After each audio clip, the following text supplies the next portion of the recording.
a la Hacienda La Trinidad Parque Cultural. Mi nombre es Carlos Eduardo López, yo soy presidente de la Fundación Fototeca de Barquisimeto, una organización dedicada a la preservación y estudio de la fotografía, que es una de las promotoras de esta exposición magnífica, Orinoco, la travesía de Iván Micoldi. Como parte de las actividades que se han venido desarrollando en el marco de esta exposición, que se va a extender por todo abril, va a estar abierta hasta finales del mes de abril. Hoy tenemos la presencia extraordinaria de un queridísimo amigo y vecino además de esta ribera del Orinoco, que es nuestro escritor José Balsa. Con José a nosotros nos une particularmente, a Iván y a mí, una cercanía que nace precisamente no solamente del cauce del río, sino de percepciones que han madurado una y otra. La obra de Iván recoge detalles importantísimos de las afluentes del río. Exalta el río sus vínculos, no solamente con el espacio prístino y mágico en que surca su curso, sigue su curso, sino que es un descubrimiento también. Uno de los mayores logros que veo en esta muestra ha sido los alcances educativos que se han podido lograr a través de intervenciones extraordinarias que se iniciaron con un recorrido con nuestro amigo Charles Bruber Carías, lo continuó el geógrafo Carlos González y la doctora Elizabeth Gordon, investigadores también de las especies que están acá presentes y que forman parte de los dos primeros libros publicados por Iván sobre su obra. Luego también hubo un diálogo interesantísimo con fotógrafos, promotores de eventos y actividades, y hoy José nutre también su presencia, nutre nuestra sala y el espacio de la Trinidad al hacer un recorrido y una estructura comparativa entre el Orinoco y el expositor. Quizás algo que me maravilló de las primeras conversaciones que he tenido de verdad la dicha de tener con José, fue algo que está recogido en su libro y que jamás y ni nunca podría pasar por alto para leérselo. Me tomo el permiso. Tengo 9 años y esa tarde, para sacudirme la tristeza, corro hacia el río. Gran nadador, vencedor de competencias contra la corriente, avanzo hacia lo remoto. Arriba, en el barranco, algunas personas se reúnen excitadas porque los gansos de la maestra, la aldea tiene 40 habitantes, han escapado. Nadan y vuelan sobre el río hacia el otro lado. Todos miran absortos y comentan. Son las 3 de la tarde. Yo, que solo logré avanzar algunos pasos dentro del agua porque la marea sube y el viento es fuerte, recibo el impacto de las olas. El viento es fuego, pierdo el piso. Un pozo enorme se abre bajo el cuerpo del río. Es el Candil, el río en su inesperada profundidad.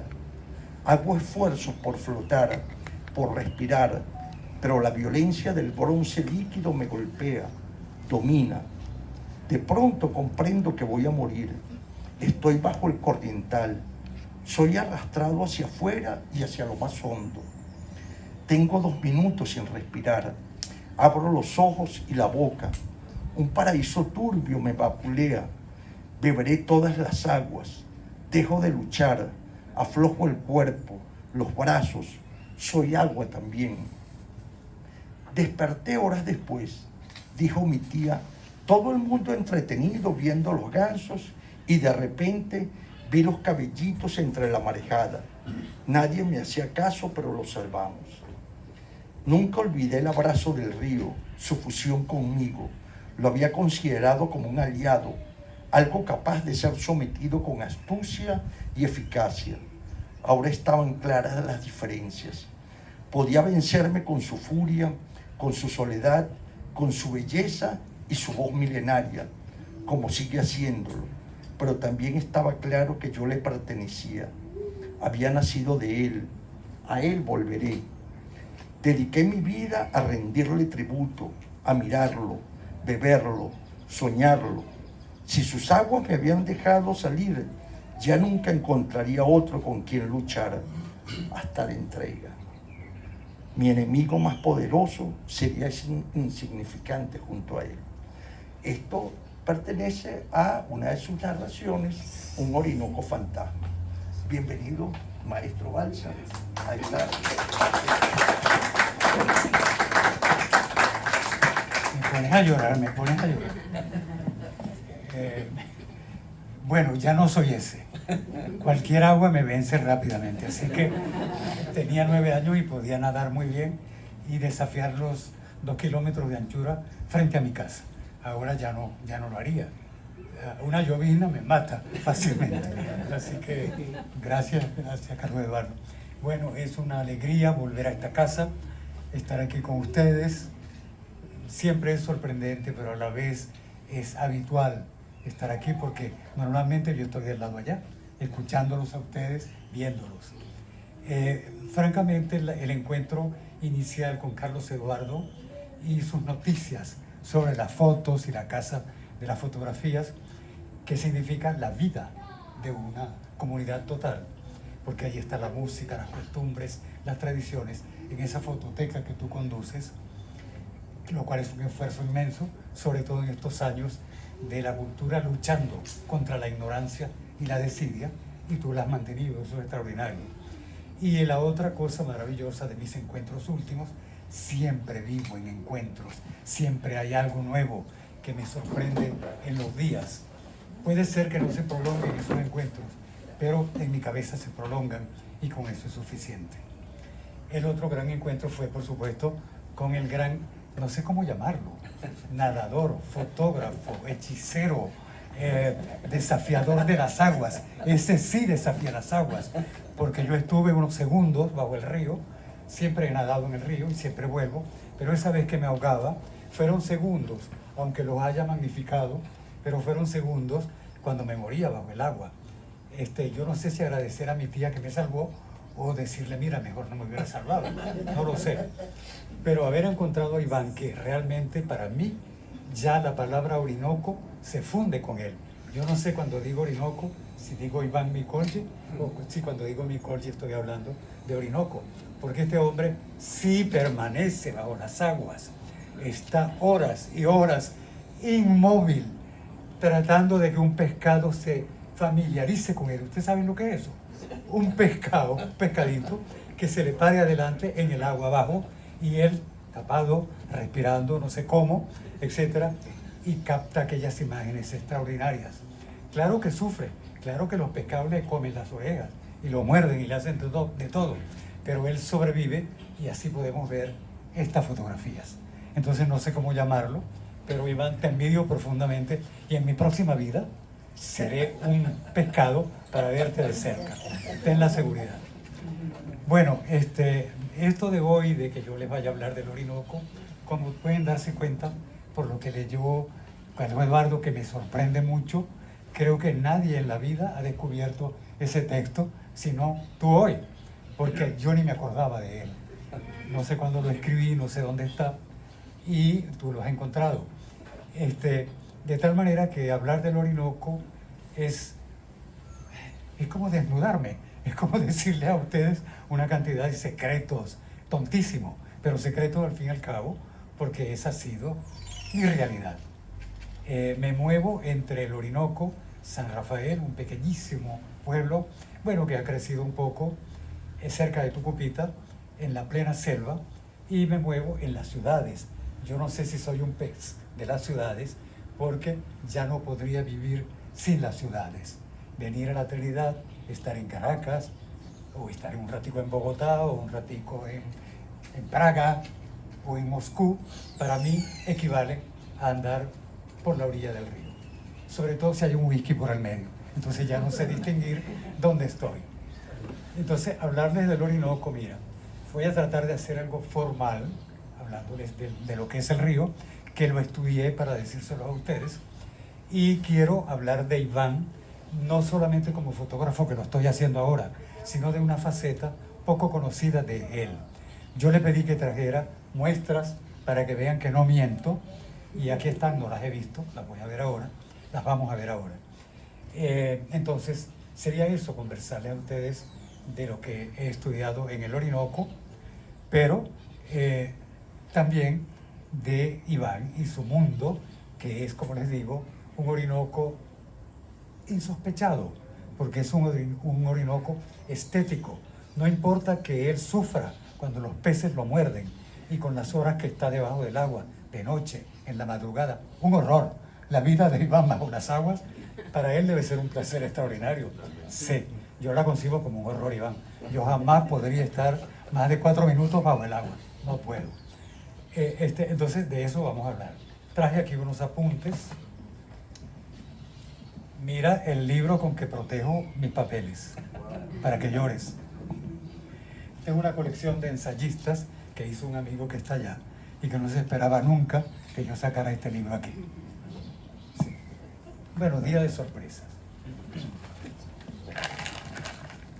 Ok. El Orinoco, dicen, nunca les creo a los científicos que lo miden, dicen que tienen 2.250 kilómetros de extensión.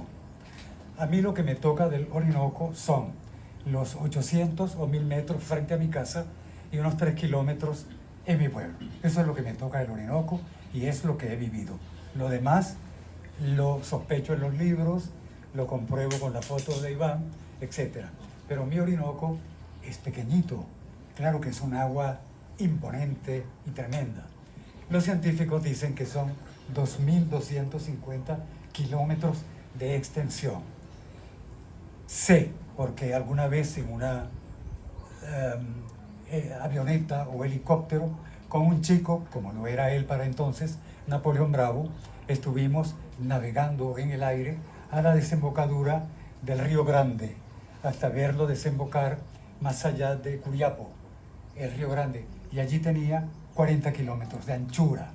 Entonces, la pequeña cosa de mi casa, de que sean 1.000 metros o 1.500 metros, es nada ante los 42 kilómetros de anchura del Orinoco que vi desde arriba, desde el helicóptero. Bueno, realmente la cuenca, como ustedes pueden ver en un mapa que está allí, la cuenca del Orinoco tiene 1 millón de kilómetros. Y no es el delta, y no es la zona del Amazonas. Cubre casi toda Venezuela y parte de Colombia. Es impresionante esa cuenca del Orinoco. ¿Qué quiere decir esto? Que miles de ríos, grandes, pequeños, arroyos, como estos que pasan por aquí, sus aguas por fuera, por la superficie o por la profundidad de la tierra, van al Orinoco. Así que están condenados todos, creo, los elementos fluviales que existen en esta cuenca, en este 1 millón de kilómetros, están condenados a desembocar en el Orinoco. Y luego que entran en el Orinoco, van inexorablemente al delta, que es donde yo lo he visto y donde lo he gozado y padecido. Claro que también he nadado en el Orinoco, no es solamente lo que contó Carlos Eduardo, que me estuviera ahogando a los 9 años. No, yo aprendí a nadar a los 3 años, porque si uno no aprende a nadar, se ahoga de una vez, de chiquitico. Y desde entonces he estado nadando en el Orinoco, como es natural. Y allí voy y vuelvo, y ya no nado tanto como les dije, pero sí me puedo tomar una cervecita y me meto hasta la mitad del cuerpo en el río. Hoy, ya no me atrevo a tanto. Bueno, en un punto frente a Barrancas de Orinoco, que está una cosa llamada Punta Cabrián, las rocas que vienen de Guayana desde ese momento se transforman en tierra. Esto es milagroso. En toda mi vida en San Rafael nunca vi piedras, rocas. Lo que veía era arena o tierra. Esto quiere decir que los deltas no tienen rocas, tienen tierra, porque para eso son deltas, para que vayan sedimentando, para que se acerquen al océano y le rindan un tributo maravilloso, en este caso al océano Atlántico. Pero en frente a Barrancas, las rocas que vienen de Guayana dejan de ser rocas y entonces se abren en tres grandes caños: el caño Macareo, el caño Río Grande, que es el que desemboca en Curiapo de los 42 kilómetros, y mi caño, que es el caño Manamo. Ustedes van a ver entre los periodistas y en los libros de geografía que dicen Manamo. No, esto es un error, bueno, natural, porque la gente pretende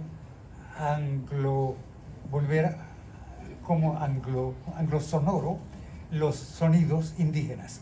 Y Manamo es Manamo. Y Manamo quiere decir dos, que se divide en el delta. Esta forma de delta, que no sé quién le dio, no lo he podido averiguar, tiene que ver con la letra griega D, delta, porque efectivamente tiene una forma triangular que se abre hacia el Orinoco y que está cubierto en un lado por el gran río que se llama Río Grande y luego por el caño Manamo, y en el medio de ellos el caño Macareo. Ese es el delta del Orinoco. Bueno, esto es lo que les puedo decir del río. Si alguna cosa ustedes le quieren añadir, me lo dicen después.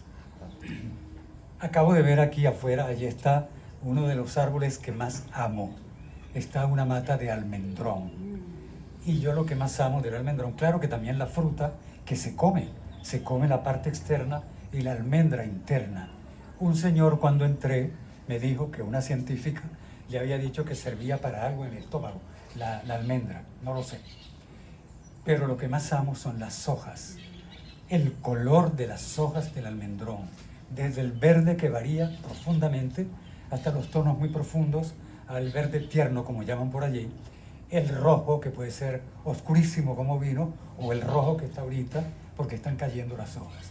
Así que el almendrón es muy bello. ¿Por qué les nombro el almendrón? Porque este es un árbol que rodea las riberas del Orinoco, por lo menos en mi parte, Iván. No sé si tú a lo largo del río has visto, pero... Sí, dime. Sí, lo has visto. Bien, entonces, esto es el árbol del almendrón.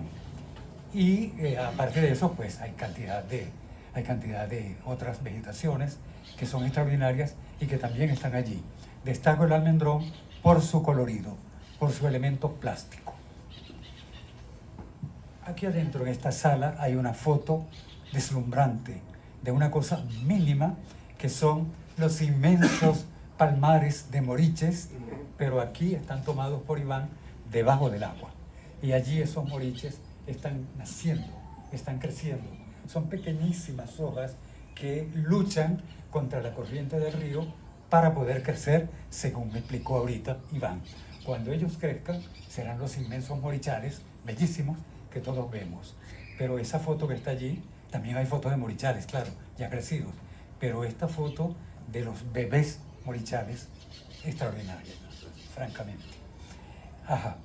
Bueno, ya les he dicho algo sobre el río, ahora quiero hablar de Iván.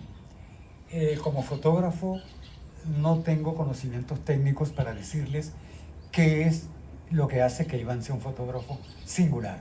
No tengo elementos técnicos. Tengo los elementos visuales, que es mi proximidad con las fotografías de cualquier persona. En este caso son los de Iván. Yo creo que las fotos de Iván son las fotos de un artista. Quizá esto te pese, Iván, quizá no sea bueno decírtelo, pero son fotos de un artista. Porque basta que ustedes lo vean para que sientan que en muchas de ellas está Turner, el pintor inglés preimpresionista, pero el movimiento vegetal del aire captado por él son Turner. Es increíble. Y así como eso, esto también va a parecer mentira, pero hay peces tuyos que parecen Klimt, que parecen mujeres, vestidas de oro. Esto es extraordinario, para que veas cómo te veo en el sentido visual, estético, como fotógrafo. Por lo demás, no sé exactamente cuáles son los recursos que él usa. Puede hablarnos de eso, para estar debajo del agua sin que se dañe la cámara, para que tú puedas tomar las fotos, preservarlas y que podamos verlas. Esa parte no lo sé. Lo que sí sé es que él no estudió pintura y tampoco estudió fotografía, según me ha dicho. Estos son datos que he extraído de él. Y él dice que dibuja, que pinta, porque el cuerpo se lo pide. Bueno, ¿qué es lo que hace un artista que el cuerpo no le pida? Nada, Iván. Todos los artistas hacen lo que el cuerpo les pide, y esa es la obra artística. En el fondo, un reflejo, un otro yo, no sé, algo, pero es una expresión, una necesidad profunda que tienen los cuerpos humanos o animales, no lo sé, para expresar algo. Y esa expresión en pintura, en música, en fotografía, es necesidad corporal y expresión. Bueno, entonces Iván trabaja con papel, allí dibuja, allí pinta, usa acuarela, perdona que abuse de ti, pero es lo que me dijiste, usa elementos acrílicos, marcadores acrílicos, que yo nunca había sabido que eso existía, lo supe por él, y marcadores de pigmentos, menos lo sabía, me acabo de enterar. Entonces, todo esto lo usa Iván, y ustedes lo van a ver ahora, sean imágenes que tenemos allí, y luego en algunos físicos que yo le pedí que trajera. Él dice que cuando era muchacho, muy jovencito, vio y lo impresionó bastantísimo la pintura de Armando Barrios. ¿Se acuerdan de Armando Barrios? Bien, Armando Barrios, yo francamente no encuentro el vínculo entre el dibujo de Iván y Armando Barrios, porque Barrios es un dibujante, un pintor de la curva, de la curvatura, de la elipse, de lo circular. No veo un cuadro de Armando Barrios donde tenemos uno allí. Esta es una foto de un reflejo subacuático en Caño Cristales, en Colombia, que a mí se me parece mucho a un Armando Barrio, pero es una foto. Bueno, vamos a decir subjetividad o locura. Lo respeto, pero fíjate, yo no veo a Armando Barrios, la pintura de Barrios allí, ¿no? Pero tú tienes razón, Iván, porque eres tú el que ves. Sí. Ok. Bueno, yo no diría que hay un vínculo entre la expresión plástica, que vamos a ver ahora, de Iván y Armando Barrios. Pero sí encuentro, hay algunos artistas, o mejor dicho, todos, disimuladamente, ya les voy a decir por qué. Hay algunos artistas que hacen siempre el mismo dibujo. Vamos a hablar de alguien que ustedes conocen, Giorgio Morandi, el italiano. Él solamente pintó botellas, nada más que botellas. 80 años pintando botellas, pero cada botella de Morandi es un despliegue de conocimiento, de sensibilidad, de color, una cosa extraordinaria lo que hacía Morandi. Y disimuladamente, si ustedes lo piensan, Miguel Ángel, Leonardo, Tiziano, cualquier pintor realmente está todo el tiempo pintando cuerpos, mujeres, caballeros. Bueno, esa es una obsesión.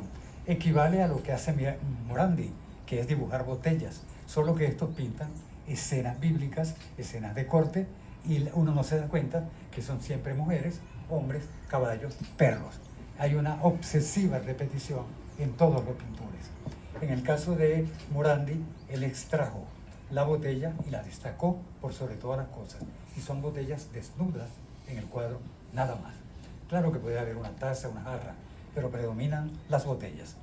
En el caso de Iván, como vamos a ver ahorita, él dibuja obsesivamente lo mismo. Ya él nos dirá qué es lo que él dibuja. Seguramente va a decir que es un pez. ¿Tiene puesto un pez? Sí. Seguramente va a decir eso. ¿Le creemos o no le creemos? Él dibuja peces.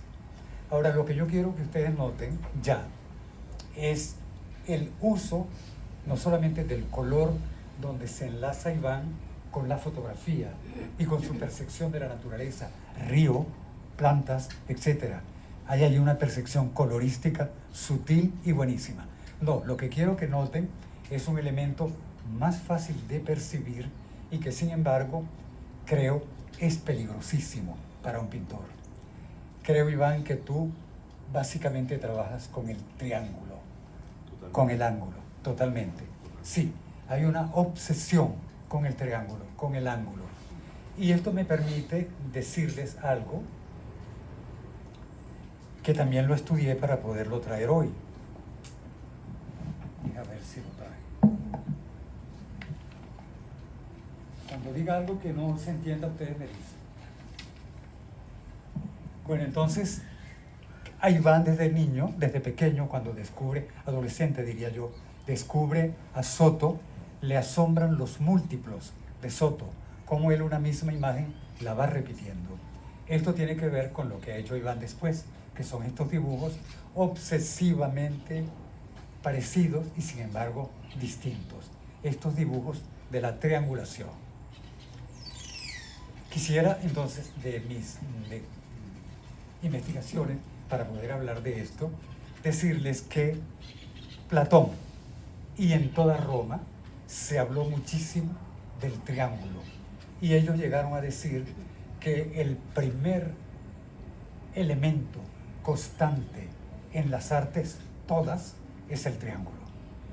Filosóficamente, aquí está Mausi, ya me corregirá, filosóficamente Platón considera que el triángulo es el elemento primordial. Puede ser que tenga razón, no me he puesto a pensar en eso. Luego, el segundo elemento geométrico que da estructura al arte, a la pintura y a toda la arquitectura y la realidad es el cuadrado. Por último, el pentágono. Estas son las formas clásicas, fijas, que esconden todas las expresiones plásticas, según los sabios griegos y romanos. Ahora, ¿qué quiere decir este uso del triángulo? Para muchos estudiosos antiguos, el triángulo es el elemento de la armonía, es el componente armónico. Si esa parte te toca, Iván, no lo sé, que el triángulo es armónico y que tu expresión es armónica cuando pintas. Pero esto lo dijeron ellos. También dicen que el triángulo es la mejor muestra de la proporción, que para que un dibujo, un cuadro, una expresión, incluso musical, pueda existir, debe tener la exacta proporción expresiva, y esa expresión esconde la figura del triángulo. Por supuesto, el arte es la transformación del triángulo, sus transformaciones, sus equivalencias, como veremos en las obras de Nikolchik, que ahorita yo me voy a callar y las vamos a ver. Los mayas adoraban lo que ellos llaman el glifo del triángulo. Y la verdad es que si vemos las ruinas de Tikal, las escalinatas de Tikal, los santuarios, predomina el triángulo tras las imágenes.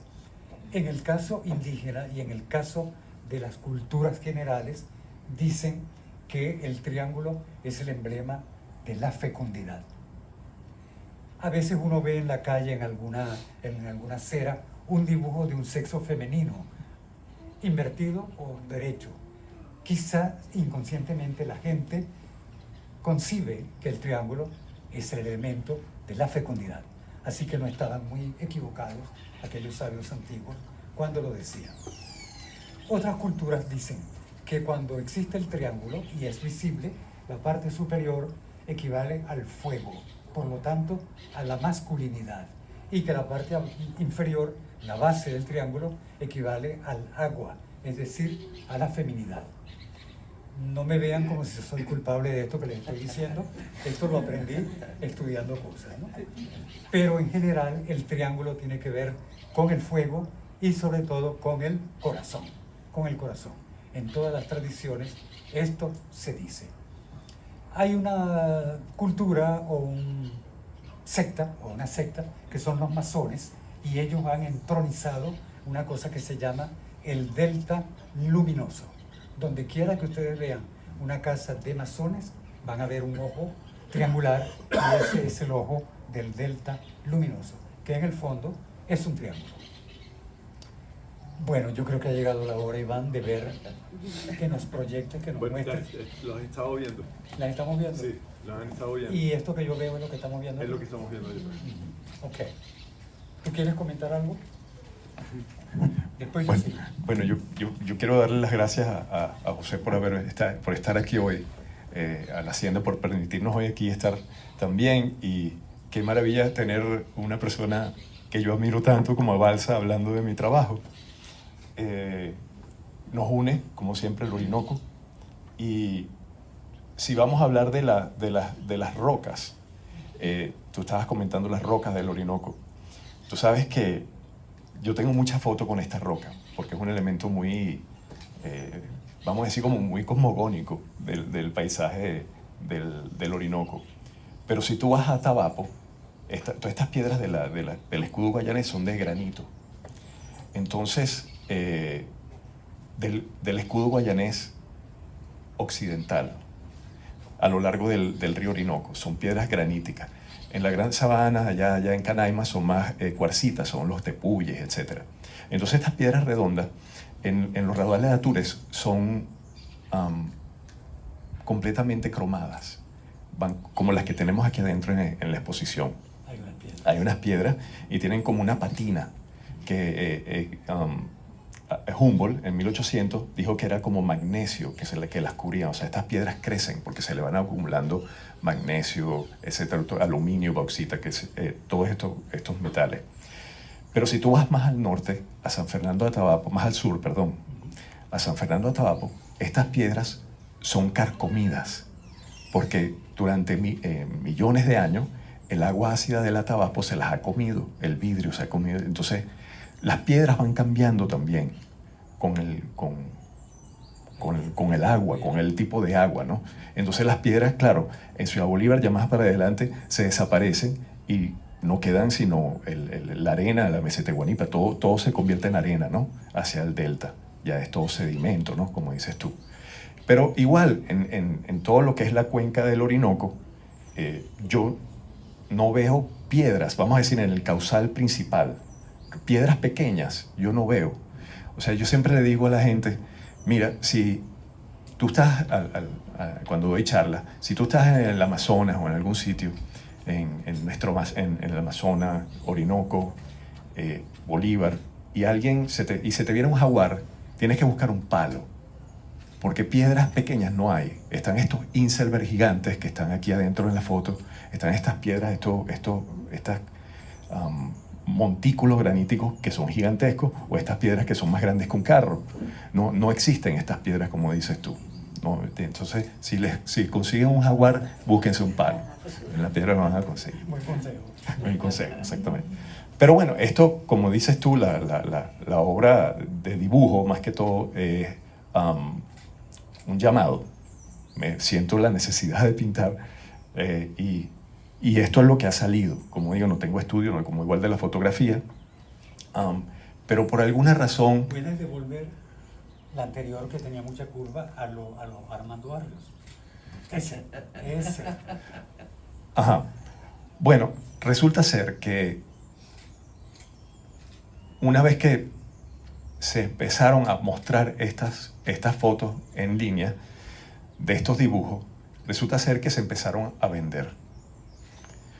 Y por curiosidad del mundo, se vendieron más dibujos, o vendo más dibujos anualmente que fotografía.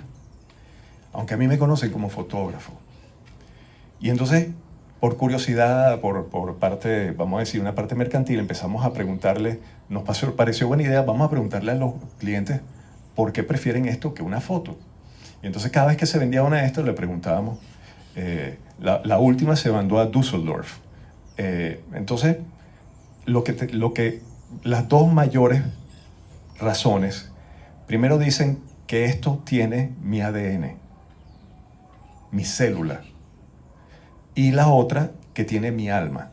Esas son las dos razones que me han dado la mayor gente. la gente tal vez ve la fotografía como algo que imprime una impresora o que o lo imprime otra persona. Y esto parece que la gente ve que viene de ti, algo así. Entonces, bueno, esto es algo que... Puede pasar. Sí, ahí va. Esto es algo bueno que ha salido más, no, lo hemos expuesto algunas veces, no se muestra mucho, porque lo que se hace, lo que se muestra en la página web se vende y por ahí se va, ¿no? Lo que nosotros mostramos más son las cosas de la fotografía y los libros que estamos haciendo. Pero la mayoría de estas fotos que tú ves, esta persona es en España, esto es en Valencia, España, alguien que lo compró y me manda las fotos al lado de su acuario, porque no solamente tiene las partes del pez en él, sino que también lo que yo veo como un pez, sino que tiene también mucho que ver con,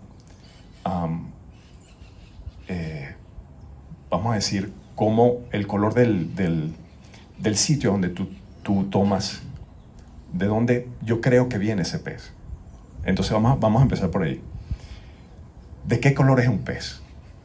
Entonces, si tú tienes un pez plateado y estás en San Fernando de Atabapo, bajo el agua, el cual el agua es tánica, es completamente transparente, pero es como Coca-Cola, como un té. Entonces, si tú lo ves bajo el agua y le tomas la foto, ese pez es color ámbar, es color amarillo, porque está reflejando, porque tiene su entorno, el agua es amarilla, es roja. Entonces, bueno, el pez es rojo, pero si tú lo sacas, él es azul porque está reflejando el cielo. Entonces tú ves el azul del cielo, y si está nublado, lo ves blanco. Entonces, en verdad, ¿de qué color es el pez? Entonces, mucho de esto, por ejemplo, Altum, que es de San Fernando, de la zona de San Fernando de Atabapo, se pinta de este color. La característica de este pez, Altum, el pez ángel del Orinoco, que es de Venezuela, es que él tiene una hendidura en la boca antes del ojo. Entonces, eso es lo que le diferencia del de Brasil. Por eso tiene la hendidura abajo del ojo. Entonces, bueno, tal vez eso, esa es la idea del dibujo. Lo que me viene es el río, son los petroglifos que yo siempre veo en todos estos Orinocos. Eso está fusionado todo ahí. Y siempre yo siempre vi los dibujos de Humboldt, de Bonpland, de todos estos naturalistas, de estos de ciencia natural, de ciencia de historia natural, los dibujos de ciencia de historia natural, y ellos no tenían la cascada de atrás, la mayoría. Lo que tenían era el pez y era sobre un papel blanco, era una acuarela nada más, y el nombre científico o la cosa, el sitio. Entonces, por eso casi siempre, no es que es flojera, que no quiero que tengan nada atrás, sino era para la parte abstracta, o como me sale a mí, de una historia natural, que tal vez no puede entrar a un museo de historia natural, porque es otra cosa, pero esa es lo que sale. Entonces, hablando de otra cosa de la repetitividad, es que cuando hablamos de Soto, yo vi que mucha gente como Cruz Diez hacía estas serigrafías. Pues las hacía Vigas también. Entonces ellos hacían una de 200, vamos a decir, un tiraje, hacían la serigrafía y las vendían más barato. Entonces yo dije, oye, esto está interesante, pero vamos a hacerlo un poco distinto. Vamos a hacer algo bien repetitivo como una serie, como un pez, pero vamos a hacerlo a mano. Vamos a hacerlo rápido, pequeño, que se pueda vender de una manera muy accesible. Y entonces, bueno, ponte tú una serie de 40 dibujos de una serie de un pez, repetitivo, cada uno tiene su número, pero cada uno es distinto porque es a mano. Entonces yo dije, bueno, esto es como una serigrafía pero a mano. Vamos a decir, cada uno es distinto, es como un cardumen de pez, en lo cual todos se ven distintos, se ven iguales, pero todos son distintos. Entonces eso fue la idea también. Y la idea también atrás de todo esto, de pintar sobre el papel, fue para estandarizarlo a los tamaños de los marcos que ya teníamos, para poder exhibirlo más fácilmente. Y pues también para que la gente a nivel mundial lo pudiera poner en un marco 8x10, 10x2, 6x10, o todo lo que vendían 11x14 y 7x22. Entonces todo eso fue estandarizado con esa... A mí me gusta estandarizar mucho las cosas. Pero eso es la idea atrás de los dibujos. Ok. Podemos ver algunos dibujos originalmente. ¿Podemos De los que están mostrarlos aquí. para que no sea en la pantalla? Sí, bueno, aquí está, por ejemplo, esto es una pintura, esto es dibujo. Esto es dibujo, por ejemplo. Esto. Y esta es pintura. Esto que le pedí a Iván que trajera algo para verlo, que no fuera en pantalla.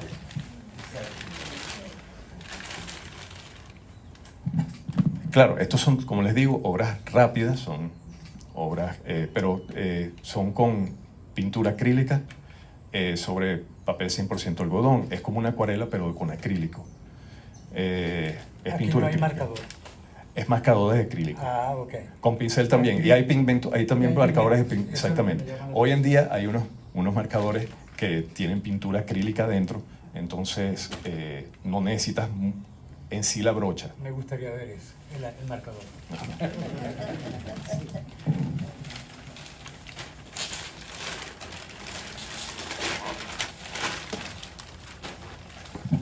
Bueno, y esto es muy importante. Esto me lo pidieron ahorita para llevarlo al AGA. Voy a hacer una gira en Estados Unidos y me lo pidieron que lo llevaran. Pero ellos quieren siempre ver la firma, quieren ver la cosa que tiene por atrás. Entonces se enmarcó de esta manera como la persona lo quería. Pero este sí es pintura a brocha, con brocha. Igual aquel atrás, si volteas, Carlos, Sí. se ve atrás todo lo que es tiene todo lo que es sobre qué, toda la información sobre el Bueno, título. El hombre está preparado, sin duda. Estos detalles museísticos. Bueno, yo te compro este. Esta. Este ya está vendido. No este, sino este. Gracias, Iván, gracias. Bueno, entonces hemos podido ver, gracias, Iván, en la pantalla y también en la realidad, obras de Iván, ¿no? Que yo le pedí que trajera. Déjame ver si se me quedó algo aquí que no me olvide. Sí, él dice que cuando estaba pequeño vio un libro de fotografías que lo impresionó mucho. Bien, perdón. Me dice que cuando era muchacho vio un libro que le impresionó mucho, un libro de fotografías, cosa que determina su vocación y su gusto. Y ese libro era un libro de Attenborough.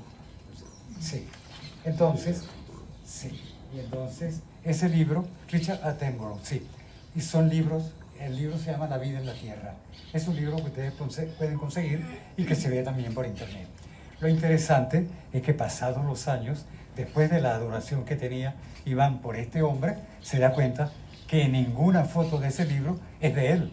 Él lo que había hecho era recopilar las fotos de autores, ¿no, Iván? Sí, muy interesante experiencia. Al contrario, eso le hizo sentir orgullo de sus propias fotos y también de las fotos de Brewer Carías, que también las ha tomado él mismo, ¿no? Sí. Bueno. Exactamente. Como hay muchos autores que crean libros, por ejemplo, son editores, no son los editores, y entonces ellos agarran bastante fotógrafos, bastante científicos, y entonces se hace un libro y ellos lo editan. Hay otros científicos que escriben un libro o personas que escriben un libro, entonces le piden fotos a mucha gente, las compran, etc. Entonces yo me sentí, cuando me enteré de esto de David Attenborough, que desde pequeño era como, él acaba de cumplir años, creo yo, salió, que acaba de cumplir 100 años, ¿no? Siempre era como mi ídolo, ¿no? Uno es superhéroe. Sí. Entonces, pero después cuando compré ese libro, bueno, lo volví a comprar mucho después, vi que, oye, ninguno, los créditos de las fotos eran de este tamaño. Otra gente. Entonces ya yo había publicado el libro verde y yo dije, oye, yo acabo de publicar un libro y todas mis fotos, todas son fotos mías. Entonces, y estoy publicando el otro y todas son fotos mías. Entonces eso me dio un poquito también de orgullo, igual que Brewer Carías, que la mayoría de esas fotos son tomadas por él. Claro. Entonces sentí que eso, bueno, me sentí bien. Claro.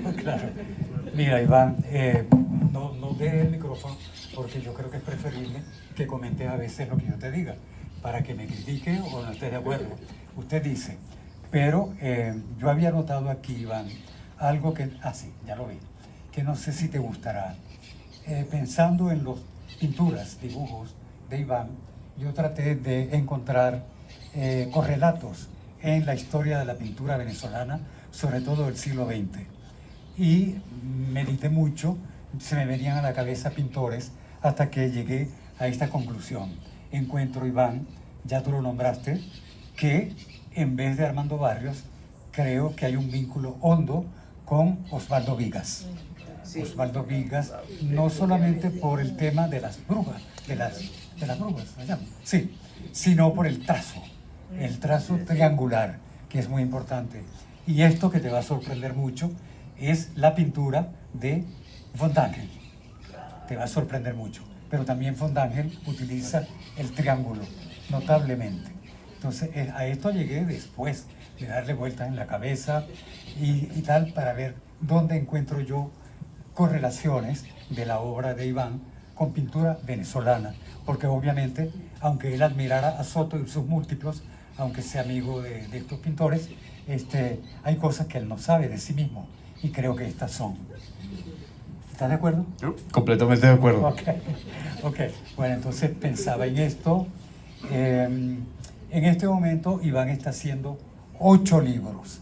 Es natural porque es una persona que trabaja incesantemente en el aire, en la tierra y en el agua. Trabaja de todas las formas posibles. Así que es natural, Iván, que tengas tanto. Hay un libro, de los peces, no, está el pez verde, pero hay un libro recientísimo, el de los peces, se editó en Canadá, y el en Londres. Y este reciente, de la flora del Orinoco, que es hermosísimo, se ha editado en Canadá. Él dice que, bueno, este último es flora, no son peces, es flora semiacuática y claro está, terrestre, también de los bordes del Orinoco y bajo el agua del Orinoco. Yo me quedo atónito al ver las imágenes, porque es posible que yo hubiera soñado imágenes como esas, pero verlas, porque existen en la realidad, es increíble. Y este hombre las ha tenido cerquita. Otro elemento interesante en el trabajo fotográfico de Iván es, como acaba de decir, no solamente la contemplación y el contacto con las inmensas alturas, llanuras y distancias de los ríos y de la tierra, la inmensidad de las rocas, la inmensidad de las aguas.